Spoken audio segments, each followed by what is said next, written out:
லட்சக்கணக்கான வாக்காளர்கள் வாக்களிப்பதற்காக பஸ் ஸ்டாண்டில் நீங்கள் பார்த்தீங்க அப்படின்னா போக்குவரத்து வசதியே இல்லை. இதுவரைக்கும் கூடுவாஞ்சேரி, செங்கல்பட்டு எல்லா இடத்துலையுமே டிராஃபிக் ஜாமோட இதுவரைக்கும் மக்கள் வாக்களிக்க முடியாமல் கஷ்டப்பட்டு கொண்டிருக்கிறார்கள். அது சம்பந்தமாக போக்குவரத்து வசதி செய்து கொடுக்கவில்லை என்பதற்காக அவங்க மேடம் கிட்ட நாங்கள் புகார் கொடுத்துருக்குறோம். அவர்கள் அதற்கு உண்டான நடவடிக்கை எடுக்கிறேன் என்று சொல்லியிருக்கிறார்கள். 50 வருடங்களுக்கு பிறகு தமிழக மக்கள் தன்னுடைய வாக்கை குடும்பமாக செலுத்தணும்னு உலகத்திலிருந்து பல்வேறு நாடுகளிலிருந்து, முக்கியமா தொலைதூரத்தில் இருக்கக்கூடிய யூரோப், ஆப்பிரிக்கன் கண்ட்ரிஸ், அதுக்கப்புறம் Saudi Arabia, Singapore, Malaysia, Canada, கத்தாருங்கிற கிட்டத்தட்ட பல மைல் தொலைவிலிருந்து, ஆஸ்திரேலியா, இங்கிருந்தோ வந்திருக்காங்க தன்னுடைய ஜனநாயக கடமை ஆற்றணும்னு. அப்புறம் சென்னையிலிருந்து லட்சக்கணக்கான மக்கள் தன்னுடைய சொந்த ஊர்களில் தொலைதூரத்தில் இருக்கக்கூடிய கன்னியாகுமரி, தூத்துக்குடி மாவட்டங்கள், கோயம்புத்தூர், இது மாதிரி எல்லா இடத்துலையும் தன்னுடைய ஜனநாயக கடமை ஆற்ற மக்கள் அணிதிரண்டு ஒரு விரல் புரட்சியாக இருக்கக்கூடிய கிட்டத்தட்ட இன்னைக்கு 90% மேல வாக்காளர்கள் தன்னுடைய வாக்கு செலுத்துறதுக்கு தமிழகமே திரண்டிருக்கு. இந்த சந்தர்ப்பத்துல ஒரு 3 நாட்கள்ல உங்களுக்கு நியூஸ் வந்திருக்கும். உலகத்தில் இருக்கக்கூடிய எல்லா தமிழர்களும் இங்க வாக்கு செலுத்துறாங்கன்னு. ஆனா நேத்து நைட்டு பாத்தீங்கன்னா தெரியும், நேத்து இரவுல இருந்து நேத்து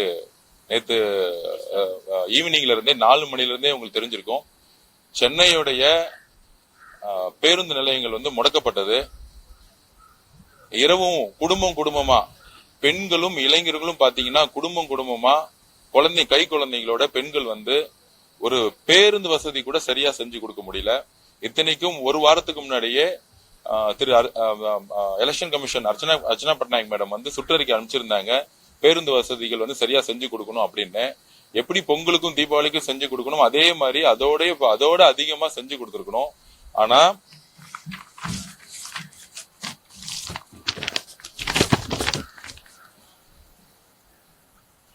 டிரான்ஸ்போர்ட் டிபார்ட்மெண்ட் திரு சிரு ஐஏஎஸ் பிரின்சிபல் செக்ரட்டரி, அதுக்கப்புறம் பாத்தீங்கன்னா மிஸ்டர் திரு D Prabhu Shankar IAS managing director, metropolitan transport corporation, அப்புறம் திரு ஆர் மோகன் managing director, state express transport corporation.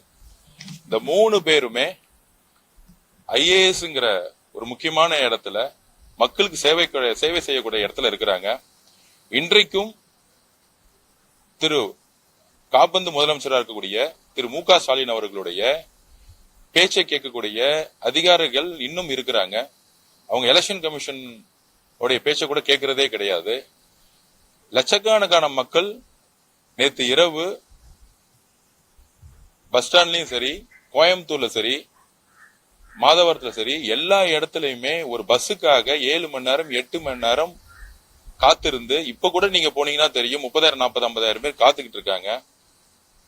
போனவங்க பாதி வழியில திருப்பி வந்துட்டு இருக்காங்க. ஆனா எல்லா சாலைகளையும் டிராபிக் அதிகமா இருக்கு. காவல்துறை எந்த இடத்துலயுமே போக்குவரத்து ஒழுங்குமுறைப்படுத்தவே இல்லை. திரு மு க ஸ்டாலின் அவர்களுடைய பயம் என்னன்னா, அதிகமான ஓட்டு சதவீதம் மக்கள் ஓட்டு அளித்தா மிகப்பெரிய படுதோல்வி அடைவாருன்னு சொல்லிட்டு ஒரு காப்பந்து முதலமைச்சரா இருந்துட்டு இன்றைக்கும் சில ஐஏஎஸ் ஆபீசர்களை தன்னுடைய பழைய சிஎம்ஓ இருக்கக்கூடிய பழைய ஐஏஎஸ் அதிகாரிகளை வச்சு கண்ட்ரோல் பண்றாங்க. ஒரு ஐஏஎஸ் அதிகாரி கிட்டத்தட்ட 1,00,000 பேர் 50,000 பேர் ஒரு பஸ் ஸ்டாண்ட்ல குழந்தைங்களோட பெண்கள் உட்கார்ந்துட்டு இருக்கும்போது, இன்னைக்கு நாங்கெல்லாம் வேட்பாளர் இருக்கிறதுனால நாங்க பஸ் ஸ்டாண்டுக்கு போக முடியாது. ஆனா ஒரு ஐஏஎஸ் அதிகாரி வீட்டுல உட்காந்து என்ன தூங்கிட்டு இருந்தாரா நேற்று நைட்டு? அவர் எதுக்கு தூங்கணும்? வீட்டுல உட்காந்து தூங்கிட்டு இருக்கிறதுக்காக இந்த ஐஏஎஸ் பொறுப்புக்கு இந்த 3 பேர் வந்தாங்க. இந்த 3 அதிகாரிகளும் லட்சக்கணக்கான பேர் குடும்பமா ஒரு பஸ் இல்லாம, தண்ணி இல்லாம, சாப்பாடு இல்லாம ஓட்டு போறதுக்காக தன்னோட ஜனநாயக கடமைக்காக தேர்தல் கமிஷன் அர்ச்சனா பட்நாயக் மேடமும் திரு சிவநாராயணன் சாரும் வாக்கு செலுத்துங்கன்னு சொல்லிட்டு எல்லா இடத்துலயும் விளம்பரம் கொடுத்திருக்காங்க.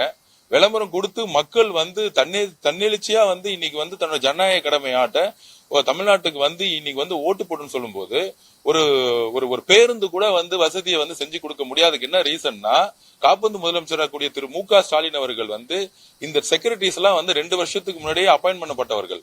அவங்களுடைய பேச்சை கேட்டுக்கிட்டு அதிகமா வந்து வாக்கு சதவீதம் பண்ணா வந்து திமுக தோத்துருங்கிற ஒரு பயத்துல இவங்க வந்து இந்த மாதிரி இந்த அதிகாரிகளுக்கு வந்து இன்ஸ்ட்ரக்ஷன் கொடுத்து இன்டென்ஷனாவே வந்து எந்த விதமான பேருந்தையுமே வந்து செயல்பட விடாம நாங்க நிறைய தனியார் முதலாளிகிட்ட பேசணும். அவங்களே சொல்றாங்க, இல்ல சார் இதெல்லாம் பொங்கல் தீபாவளிக்கு எல்லாம் பாத்தீங்கன்னா ரொம்ப ஸ்பீடா வந்து டிரான்ஸ்போர்ட் ஃபங்க்ஷன் ஆகும். நேத்துலாம் வந்து அப்படியே வந்து பஸ்ஸை வந்து முடக்கிட்டாங்க. பஸ் வரதே வந்து 1 மணி நேரத்துக்கு 2 மணி நேரத்துக்கு வர வேண்டிய சந்தர்ப்பம் வந்துச்சு. குடும்பமா கொத்தா மக்கள் வந்து இது பாத்தீங்கன்னா இந்த லாக்டவுன் கொரோனா டைம்ல லாக்டவுன் டைம் போட்ட உடனே பஸ்ஸுக்காக வந்து நின்றுட்டு இருந்தாங்க பாருங்க. அந்த மாதிரி மக்கள் வந்து ஒரு இரவு முழுவதும் நின்றுட்டே இருக்கிறாங்க. சோ இத வந்து நாங்க கடுமையா கண்டிக்கிறோம். இந்த 3 அதிகாரிகள் மேல உடனடியா துறை ரீதியான விசாரணையை கொடுக்கணும். Election commission chief election commission மேடத்தோட பேச்ச கூட கேட்காம எதுக்கு வந்து இவங்க செயல்படாம முடங்குனாங்க. இதை வந்து தமிழக மக்களுக்கு இந்த 3 அதிகாரிகள் சொல்லி ஆகணும், இமீடியட்டா சொல்லி ஆகணும். இது நாங்க அரசியலா பேசல. நீங்களே பாத்திருப்பீங்க எத்தனை லட்சம் பேர் வந்து கோயம்புத்தூர்லயும் சரி சென்னையிலும் சரி எல்லா நகரங்களும் சொல்லி வச்ச மாதிரியே எல்லா தலைமை மாவட்டங்களையும் மதுரையிலிருந்து எல்லா இடத்துலயும் மதுரையிலிருந்து தூத்துக்குடி போக முடியல, கோயம்புத்தூர்ல இருந்து பக்கத்துல ஈரோடு போக முடியல. சொல்லி வச்ச மாதிரி எல்லா இடத்துலயுமே டிரான்ஸ்போர்ட் வந்து முடங்கி இருக்கு. நேத்து நைட்ல இருந்து பெண்களுக்கு வந்து ஒரு கழிவறை கூட போக முடியல. அந்த அளவுக்கு ஒரு டஃப்பான சிச்சுவேஷன் 12 மணி நேரம் தமிழ்நாடு பேஸ் பண்ணிட்டு இருக்கு. இதுக்கு இந்த 3 அதிகாரிகளும் காரணம். சென்னையை பார்த்துட்டு இருக்கக்கூடிய இந்த IAS அதிகாரியும் ஒட்டுமொத்த பிரின்சிபல் செக்ரட்டரியும் இதுக்கு காரணம். இதுக்கு பழைய காப்பந்து முதலமைச்சருக்கு மு.க. ஸ்டாலின் கூட இருக்கக்கூடிய அதிகாரிகள் மு.க. ஸ்டாலினுடைய உத்தரவுல இந்த டிரான்ஸ்போர்ட்டை வந்து முடக்கி வச்சிருக்காங்க. ஏன்னா அதிகமான வந்து மக்கள் வந்து ஓட்டு அளிக்க கூடாதுங்கிற ஒரு எண்ணம் திமுகவுக்கு இன்னைக்கு பயத்துல மு.க. ஸ்டாலின் அவர்கள் வந்திருக்கு. இதனாலதான் இன்னைக்கு மக்களை வந்து இன்னைக்கு தெருவுலையும் பேருந்து நிலையத்திலையும் வந்து முடக்கி வச்சிருக்காங்க. அதை நாங்கள் வன்மையாக கண்டிக்கிறோம். இந்த 3 IAS அதிகாரிகளையும் உடனடியாக இடைநீக்கம் செய்யணும், சஸ்பெண்ட் செய்யணும். அவங்கள கிட்டத்தட்ட 1 லட்சம் பேரை வந்து ரோட்ல நிக்க வச்சு பெண்களை வந்து பஸ் கூட இல்லாம இந்த 3 அதிகாரிகள் நேர்மையற்ற தன்மை முறையில் செயல்பட்டதுனால அவங்கள சஸ்பெண்ட் பண்ணி துறை ரீதியான என்கொயரி கொண்டு வரணுங்கிறது எங்களுடைய முதல் கோரிக்கை. அதுக்கப்புறம் இந்த மாதிரி இருக்கவங்களுக்கு இன்னும் காலையில சில பேர் ஏறி இப்பதான் வந்து பஸ் ஏறி போயிருக்காங்க. அவங்கள போய் சேர்றதுக்கே வந்து ஈவினிங் வந்து 5 மணி ஆகும் அல்ல 6 மணி ஆகும். இன்னும் 2 மணி நேரம் 6ல இருந்து 8 மணி வரைக்கும் எக்ஸ்டெண்ட் பண்ணணும்னு நாங்க கேட்டிருக்கோம். அது எங்களோட தலைவர் நேற்று வந்து டெல்லியில இருக்கக்கூடிய தலைமை தேர்தல் அதிகாரிக்கு வந்து தன்னுடைய மனுவை கொடுத்திருக்காரு. இங்கேயும் நாங்க மனு கொடுத்திருக்கோம். மேடம் வந்து டெல்லியில பேசிட்டு பரிசீலனை சொல்றேன்னு சொல்லியிருக்காங்க. இன்னும் 2 மணி நேரம் வந்து இங்க இருந்து யாரெல்லாம் டிரான்ஸ்போர்ட்ல போலையோ அவங்க எல்லாம் வந்து அவங்களுக்கு வந்து 2 மணி நேரம் கொடுக்கணும். அவங்களுக்கான ஜனநாயக கடமை அவங்களுக்கான வாக்குரிமையும் நிலைநாட்டணும்னு சொல்லியிருக்கோம்.